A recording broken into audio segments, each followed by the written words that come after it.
Sans plus tarder, je vous invite à ouvrir vos Bibles dans Matthieu 5, versets 1 à 6. Matthieu 5, versets 1 à 6.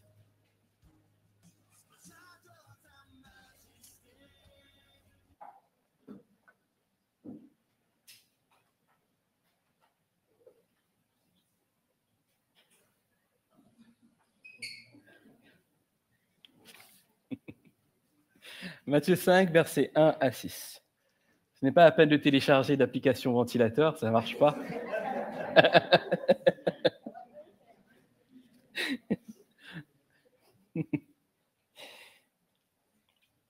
Matthieu 5, versets 1 à 6. Jésus, voyant ces foules, monta sur une colline, s'assit. Il s'assit, ses disciples se rassemblèrent autour de lui, il se mit à les enseigner et leur dit « Heureux ceux qui se reconnaissent spirituellement pauvres, car le royaume des cieux leur appartient. Heureux ceux qui pleurent, car Dieu les consolera. Heureux ceux qui sont doux, car Dieu leur donnera la terre en héritage. Heureux ceux qui ont faim et soif de justice, car ils seront rassasiés. Amen. » Nous continuons ce matin notre étude sur les béatitudes que j'ai intitulée « Je suis béni ». Et ce qu'on a pu voir jusqu'à maintenant, nous en sommes au chapitre 2, à la fin du chapitre 2. Et ce que nous avons pu voir jusqu'à maintenant, c'est que les béatitudes sont une série de bénédictions que Jésus a en réserve pour ses disciples. D'ailleurs, si vous relisez le premier verset, il dit que Jésus s'assit, ses disciples se rassemblèrent autour de lui et se mit à enseigner. D'abord, les béatitudes sont pour les disciples.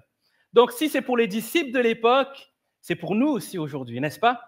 Donc, c'est important pour nous de saisir toutes ces bénédictions, de comprendre ce que le Seigneur veut nous enseigner pour que nous puissions vraiment vivre dans ce bonheur. Parce que dans chaque béatitude, ça commence par heureux.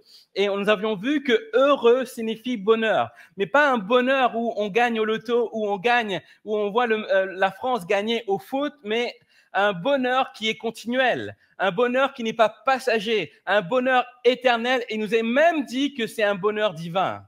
Amen. Donc c'est cela qui nous est en réserve et ce que le Seigneur nous appelle à vivre. La semaine dernière, nous avons vu la première partie et nous avons vu que nous avons besoin d'un travail en profondeur dans notre homme intérieur. Et ce travail passe par une complète dépendance à notre Dieu. D'où le verset 3, ceux qui sont pauvres spirituellement. Donc, reconnaître notre état de pauvreté pour vraiment que Dieu nous enrichisse de lui-même. Donc, être complètement dépendant à Dieu et crucifier notre moi qui nous empêche de nous approcher de Dieu. Ensuite, nous avons vu aussi au verset 4 qui nous dit « Heureux ceux qui pleurent » ou « Heureux ceux qui sont affligés ». Et dans ce texte, il y a une prise de conscience du péché et de ses conséquences sur nos vies. Et ce texte dit « affligé ». Et quand on parlait d'affligé, c'est une affliction lorsque nous sommes confrontés à la mort. Nous avons vraiment un cœur lourd et face au péché, si nous voulons avoir et bénéficier des bénédictions que Jésus en réserve pour nous, nous devons de même être affligés face au péché. Ça nous parle de quoi? De notre rapport au péché. Et si nous voulons vivre ces bénédictions, nous devons aussi avoir un rapport conflictuel avec le péché. Si aujourd'hui nous ne sommes plus affligés lorsque nous péchons, c'est qu'il y a un problème. C'est que nous nous privons des bénédictions que Dieu en réserve pour nous. Et aujourd'hui, nous en sommes à la deuxième partie de ce chapitre 2, le comportement du disciple, et nous verrons les versets 5 et 6. Et je vais vous relire ces versets, d'abord dans la version Sommer, ensuite dans la version Louis II. « Heureux ceux qui sont doux », verset 5, « car Dieu leur donnera la terre en héritage. Heureux ceux qui ont faim et soif de justice, car ils seront rassasiés. » Ça, c'est la version Sommer. La version Louis II nous dit « Heureux les débonnaires, car ils hériteront la terre. Heureux ceux qui ont faim et soif de la justice, car ils seront rassasiés. Amen. » Amen. Nous allons donc voir plutôt en premier le verset 5 qui nous dit « Heureux les humbles » ou « Heureux les doux ». Et ce qu'on peut remarquer par rapport à ce verset 5, comme les autres versets que nous avons vus depuis quelque temps, c'est que Jésus, en parlant aux disciples et en parlant à la foule qui est autour de lui, parle dans une manière où il choque en fait, parce qu'il est à contre-courant plutôt des attentes de l'époque, contre-courant de ce que les gens veulent entendre et saisir. Et c'est ce que nous allons voir déjà là aussi au verset 5. Et le verset 5 aussi est un discours à contre-courant, non pas dans les mots, mais dans ce qu'il va apporter au peuple. Et pour comprendre cela, il nous faut comprendre le contexte historique de Jésus-Christ. À l'époque, Jésus vivait dans la Palestine de l'époque, Israël, si vous voulez, et qui était sous la domination de Rome. Et ils sont sous la domination de Rome depuis environ 63 avant Jésus-Christ. Et c'est un chef militaire qu'on appelle Pompée qui annexa la Palestine à Rome. Et cette annexion de la Palestine à Rome a privé Israël, a privé les Juifs de leur indépendance. Et c'est une indépendance qu'ils ont gagnée face à la Grèce par la force. Et ce temps de rébellion, on appelle cela la révolte des Maccabées.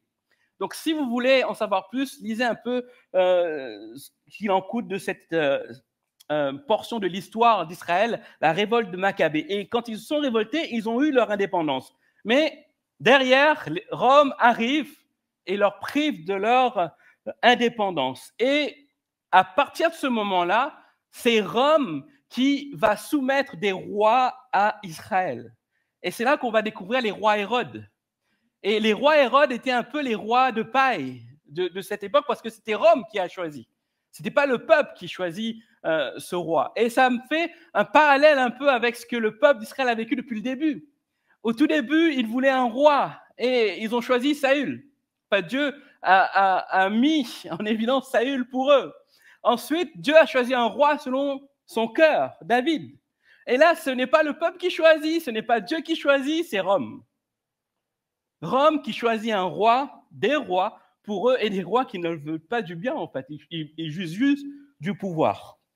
Et alors qu'ils sont dans cette attente, ils sont sous le joug de Rome, ils sont vraiment appesantis par les taxes, par vraiment les décisions, les règles de Rome, ils ont quand même une espérance dans leur cœur. Cette espérance, c'est dans la venue du Messie. Les Juifs de l'époque attendaient le Messie, comme beaucoup de Juifs attendent encore le Messie. Mais leur attente, ce n'était pas un Messie comme Jésus. Ils voulaient un Messie guerrier. Ils voulaient un Messie qui arrive sur un cheval blanc avec une épée et qui va pourchasser le royaume de Rome et qui va les délivrer complètement. Et du coup, Israël va avoir cette gloire d'antan, la gloire de Salomon, lorsqu'ils étaient forts et puissants et riches. Et ils espéraient ça.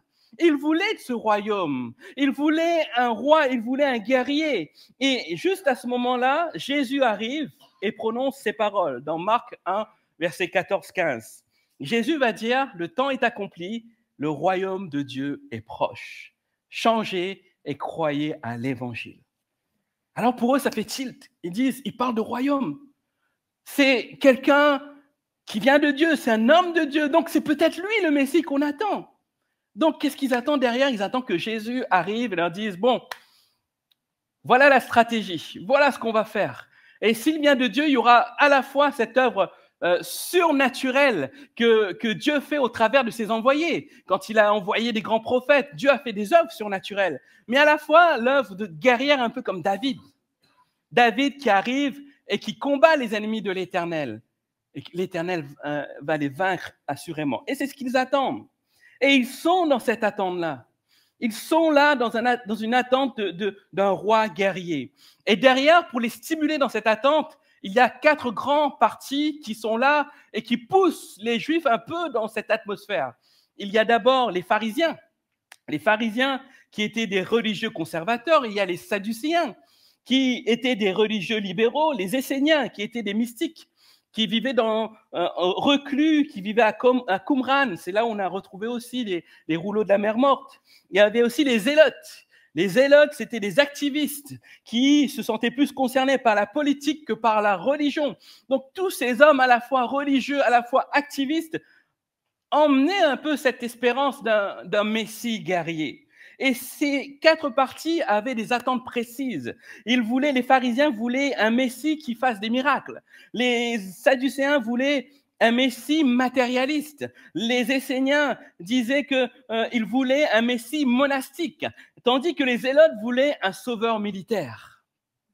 C'est leur attente de leur époque. C'est leur attente. Et là, alors qu'ils voient Jésus commencer à faire des miracles, ils voient en Jésus un espoir. Et Jésus arrive, il leur dit « Heureux les doux ». Heureux les doux, car ils hériteront la terre. C'est fort quand même. C'est là que je vous dis que le discours de Jésus est à contre-courant de l'époque. Et ils ont une attente forte. Ils attendent un sauveur puissant.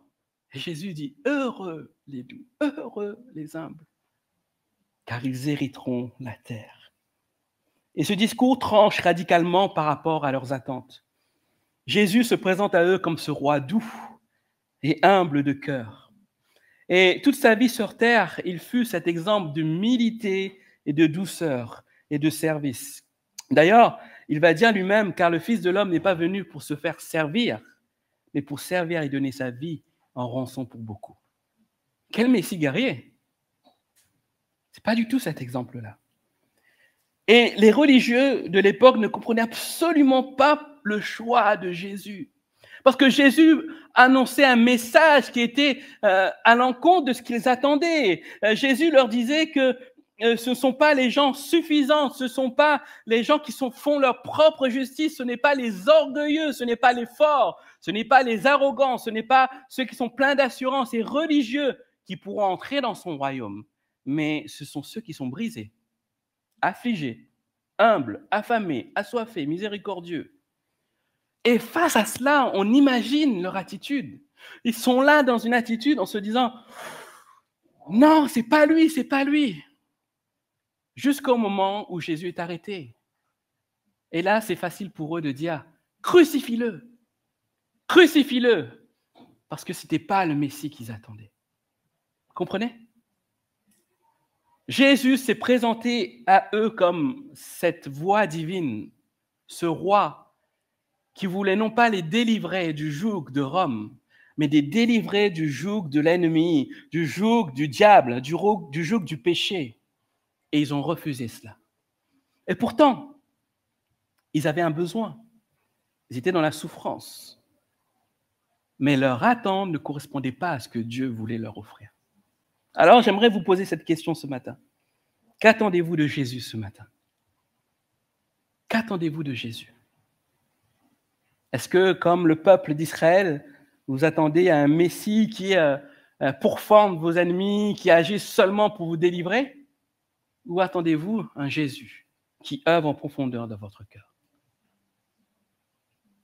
De notre attente dépendra aussi de l'action que Dieu va opérer dans notre vie. Si vous attendez à être béni en comptant seulement sur vos forces, votre intelligence, ou en imposant à Dieu votre propre volonté, alors vous faites fausse route. Vous faites fausse route.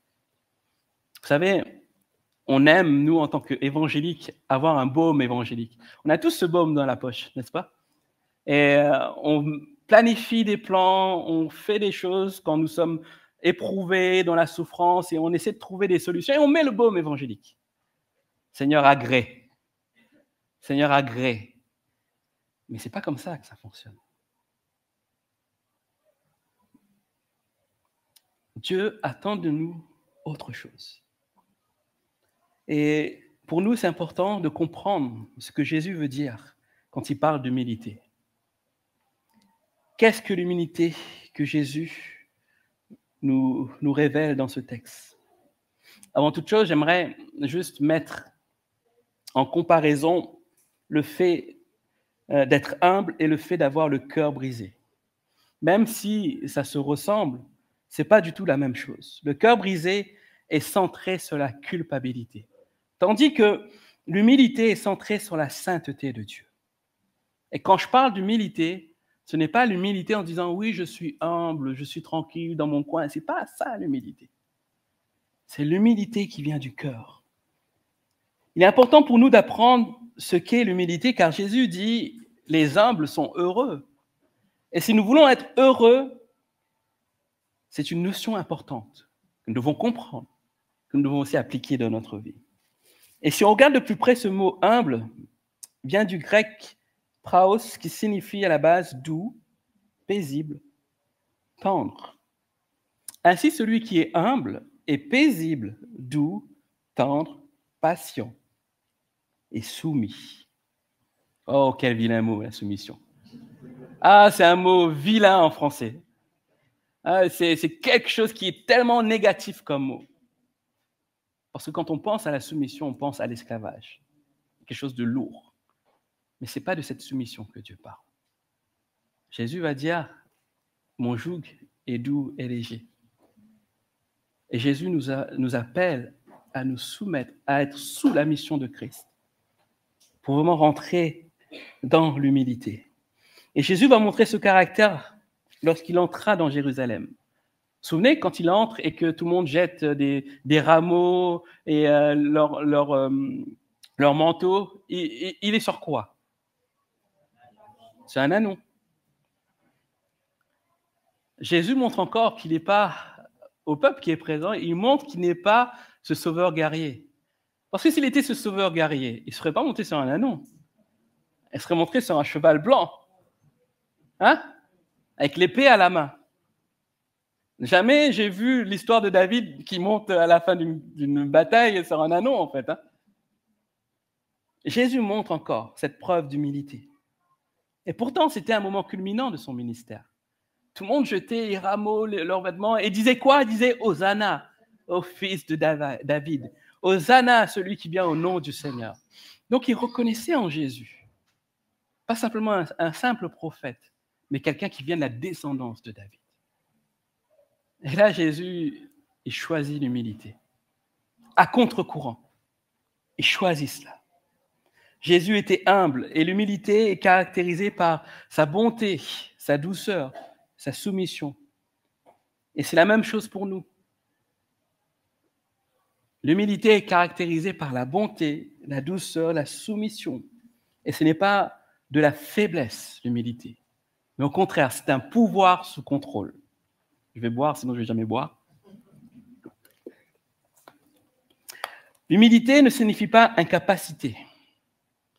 L'humilité signifie derrière dépendre de Christ aussi. Et une des caractéristiques de l'humilité, c'est aussi la maîtrise de soi. Proverbe 16, 32 nous dit « Celui qui est lent à la colère vaut mieux qu'un héros, et celui qui est maître de lui-même que celui qui prend des villes. » La maîtrise de soi, c'est l'humilité. Manquer de maîtrise de soi, c'est manquer d'humilité. Celui qui est humble est mort à lui-même. Il ne porte aucune rancune, il n'a rien à perdre. Oh, combien c'est difficile. Vous savez, j'ai encore du travail à faire sur moi. J'aime pas les personnes qui conduisent mal. J'aime pas qu'on me fasse des têtes à queue, etc. Parce que pour moi, je sais que je roule normal. Mais combien est précieuse mon épouse qui me rappelle qu'il ne faut pas que je m'énerve. Et je m'énerve, je suis crispé au volant. Mais bon, j'ai jamais insulté personne, jamais fait des gestes obscènes. Mais je suis crispé, je suis énervé et je ne suis pas maître de moi-même. Il y a un travail à faire, je sais, sur moi. Et la maîtrise de soi, c'est des événements comme ça qui nous rappellent aussi qu'on a besoin d'être à contre-courant. Ce n'est pas impossible. Ce n'est pas impossible.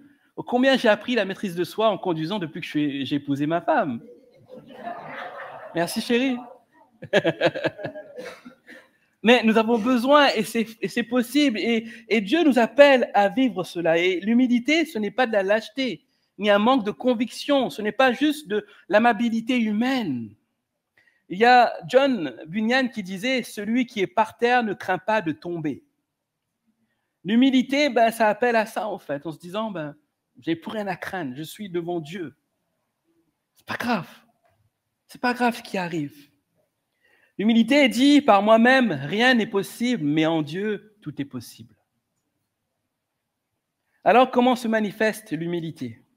On a vu l'exemple de Jésus quand il rentre dans Jérusalem.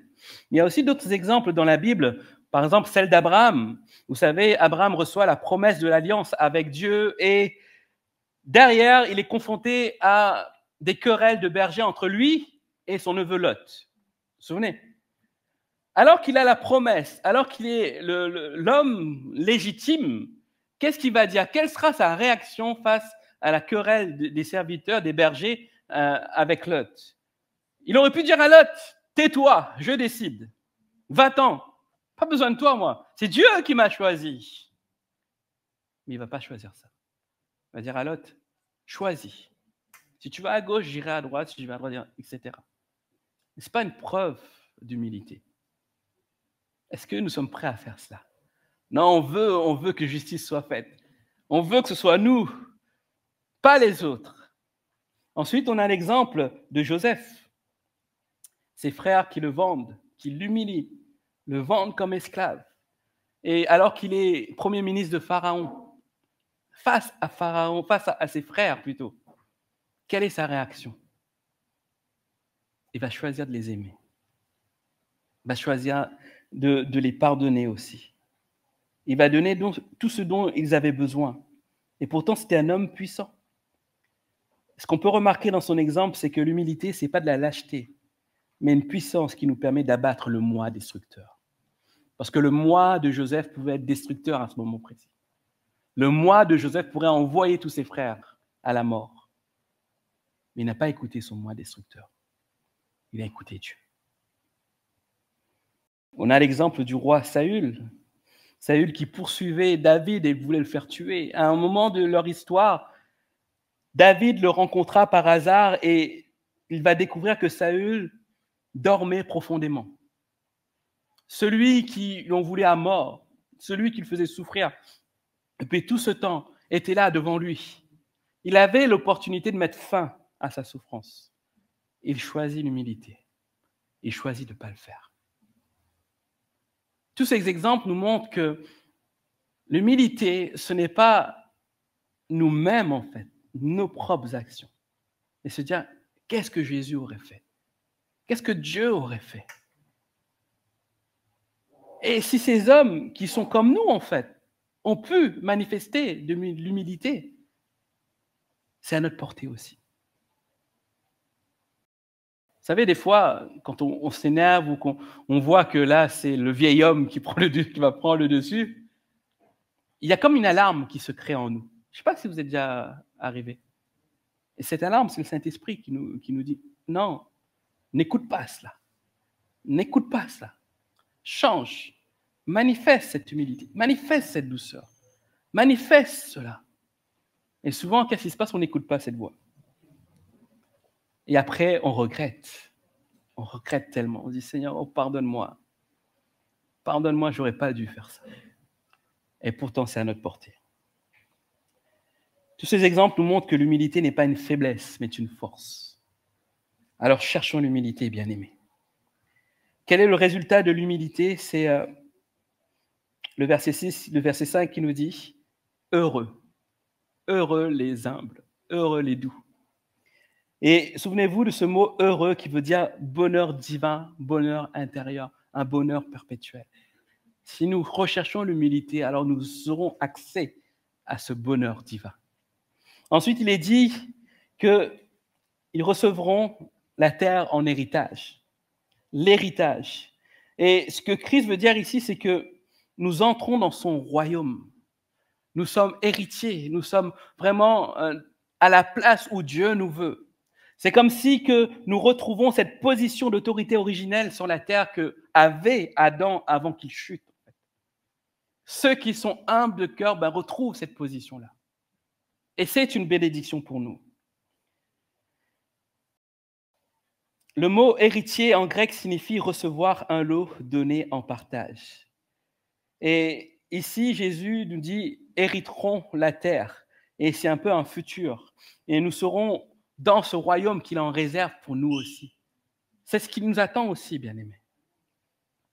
Ensuite, pourquoi l'humilité est-elle nécessaire? L'humilité nous permet d'accéder au salut. Psaume 149, verset 4 nous dit « Car l'Éternel prend plaisir en son peuple et il accorde aux humbles le salut pour parure. » L'humilité va nous pousser à avoir un esprit brisé, à être affligé par rapport à nos péchés, à nous humilier devant sa sainteté. L'humilité va nous permettre d'accéder au salut parce que nous reconnaîtrons notre faiblesse, notre petitesse par rapport à Dieu. Nous reconnaîtrons que nous avons besoin d'un Dieu qui est capable d'agir dans notre vie. Ensuite, l'humilité, c'est un ordre divin. Sophonie 2:3 dit ceci, recherchez l'humilité. L'humilité, c'est aussi Dieu qui nous demande de le chercher, de le rechercher. Mais est-ce notre quotidien? Est-ce notre désir? Ou nous disons non, je ne recherche pas l'humilité parce que sinon, ça ne montre pas que je suis humble. Vous savez? Non, ce n'est pas cela que Dieu nous demande. Recherchons la douceur. Recherchons l'attitude que Jésus avait. Ensuite, comment savoir si je suis humble? Ce n'est pas la manière dont on se rabaisse devant les gens qui nous montre que nous sommes humbles, d'accord? Humble, selon le cœur, nous appelle déjà à examiner nos cœurs. Déjà nous dire, qu'en est-il de la maîtrise de soi? Est-ce que nous arrivons à nous maîtriser? Ou chaque jour, nous voulons imposer les mains avec élan, vous savez? Ou imposer les pieds, des fois. On a envie, des fois. Mais ce n'est pas ce que Dieu nous demande. Répondons-nous toujours humblement et dans une attitude d'obéissance à Dieu. Recherchons-nous toujours la paix. Toutes ces questions doivent nous alerter, nous remettre en question en nous disant, mais il faut encore que je cherche l'humilité, selon Dieu, que je m'attende à lui. Ensuite, nous continuons notre étude dans le verset 6 qui nous dit « Heureux ceux qui ont faim et soif de justice, car ils seront rassasiés. » Amen. Lorsque Jésus prend cet exemple, il touche à quelque chose de vital pour l'être humain, faim et soif. Et d'autant plus encore à notre époque, quand on entend sécheresse, quand on entend dérèglement climatique, l'eau, c'est quelque chose de vital. Si nous n'arrosons pas les plantes, etc., on n'aura pas de quoi manger. Si les animaux ne boivent pas, ils vont mourir, nous n'aurons plus de viande. Comprenez? L'eau est vitale, la faim est vitale aussi, mais nous n'avons pas tous la même notion de faim et de soif. Parce qu'à l'époque, dans cet endroit précis, ils savaient exactement ce que c'était que la faim et la soif. Aujourd'hui, si on a soif, moi j'ai ma bouteille d'eau. Merci Gisèle. Si j'ai soif, je bois. Si j'ai faim, j'attends à midi. Je vais manger devant vous. Mais c'est accessible, n'est-ce pas? Si vous n'avez pas de bouteille d'eau, vous ouvrez le robinet chez vous, vous buvez. Mais est-ce que c'est ça la soif? Ce n'est pas ça la soif. Soif, c'est vraiment un désir profond qui est vital pour nous. À l'époque, ils n'avaient pas d'eau courante. À l'époque, ils n'avaient pas de supérette en face de la rue pour aller acheter une cristalline. À l'époque, quand ils avaient soif, ils savaient ce que c'était qu'avoir soif. Ils devaient aller à telle fontaine, à tel puits, pour pouvoir s'abreuvoir, en fait. Et quand ils avaient faim, ils ne pouvaient pas s'arrêter au McDrive et commander directement en disant « on n'a pas le temps de cuisiner, on va aller chez McDo ». Ils devaient aller soit aller à la chasse, soit aller dans un lieu où vous pouvez manger tranquillement. Donc, avoir faim et soif, c'était quelque chose qui était au cœur de leur vie à l'époque. Mais aujourd'hui, pour nous, faim et soif ne résonnent plus pareil. Et c'est la même chose dans le domaine spirituel. Quand Jésus dit ceux qui ont faim et soif de justice, derrière seront rassasiés, aujourd'hui, nous ne courons plus après cette soif spirituelle. Aujourd'hui, l'homme tente de satisfaire ce besoin vital par des choses fausses. Et pourtant, la Bible nous avertit que nous ne trouverons pas la satisfaction dans le monde. Dans 1 Jean 2, 15, 16, il est dit « N'aimez pas le monde, ni les choses qui sont dans le monde, c'est-à-dire la convoitise de la chair, la convoitise des yeux et l'orgueil de la vie. » Alors, que signifie avoir faim et soif? Je pense que c'est un processus continu.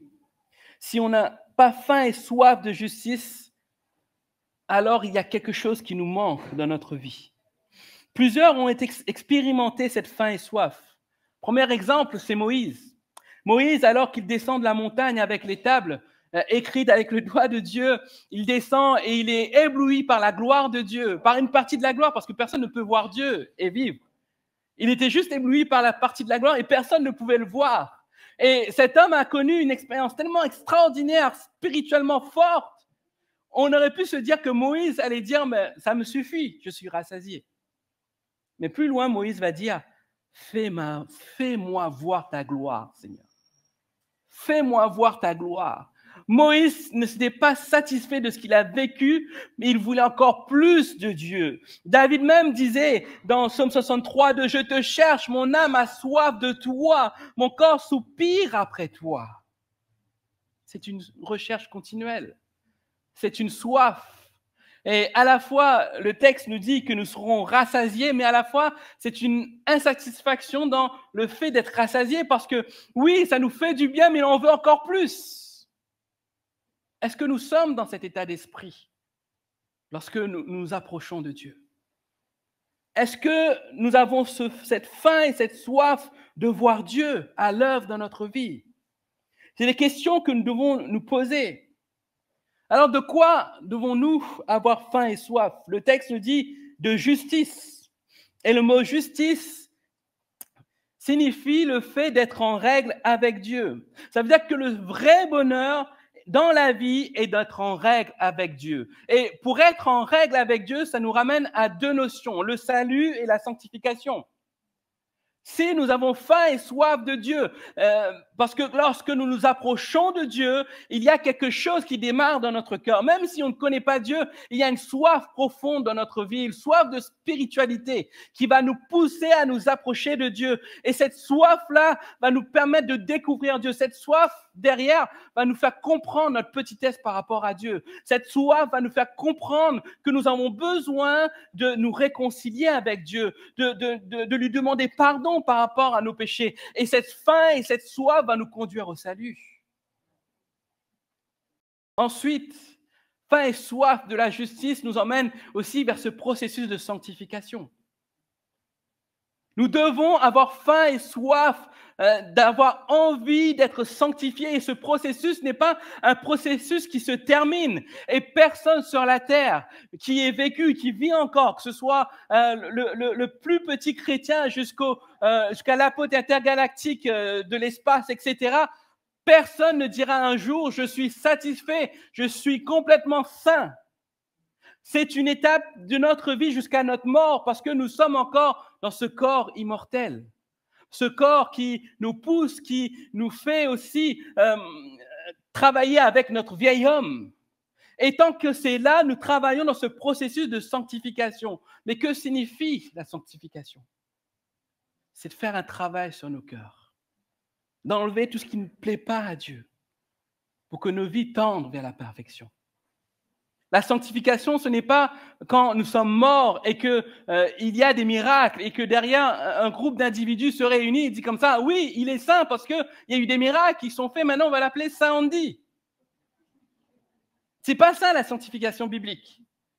La sanctification, c'est un processus qui continue. Et si nous n'avons plus faim et soif de Dieu, alors ce processus prend fin parce que nous ne marchons pas avec un réel but. Dieu n'est plus dans l'affaire, en fait. De quoi avons-nous besoin? De quoi avons-nous besoin pour avoir faim et soif? C'est la sanctification. Seigneur, je veux plus de toi. Je désire être libéré de tout ce qui m'empêche de m'approcher de toi. Et les citoyens du royaume ne cessent jamais d'avoir faim. On commence par le salut et on continue par la sanctification. Oh, merci Seigneur pour ton œuvre. Merci Seigneur pour l'action que tu fais dans notre vie. Alors que produit cette faim et cette soif? Le texte nous dit, ils seront rassasiés. Cela signifie être absolument satisfait. Et je vous parlais tout à l'heure de cette insatisfaction bénie. Parce qu'à la fois, on est rassasié, à la fois, on n'est pas pas assez rassasiés. On en veut encore et toujours plus. Comment savoir si j'ai réellement faim et soif de la justice? Les puritains avaient l'habitude de dire: celui qui a le plus profond besoin de justice est celui qui la désire le moins. Je répète, celui qui a le plus profond besoin de justice est celui qui la désire le moins. C'est pour toi, ce n'est pas une priorité d'avoir faim et soif de justice, c'est que tu as grandement besoin de ça. Grandement besoin de vouloir être en règle avec Dieu. Alors, pour terminer, posons-nous les bonnes questions. Sommes-nous satisfaits de nous-mêmes? Est-ce qu'on peut se comparer à ce qu'a écrit Paul dans Romains 7? « Misérable que je suis, qui me délivrera du corps de cette mort ?» Avons-nous une grande soif de la parole de Dieu? Est-ce que les choses de Dieu sont douces pour nous? Toutes ces questions, nous devons nous les poser. Et si nous n'arrivons pas à donner une bonne réponse à ces questions, c'est qu'il y a un travail à faire sur notre cœur. Nous avons besoin de nous positionner pour Dieu. Nous avons besoin d'avoir plus soif de Dieu. Parce que nous sommes ses enfants. Amen. Alors j'aimerais pour finir qu'on puisse incliner nos yeux, baisser nos fronts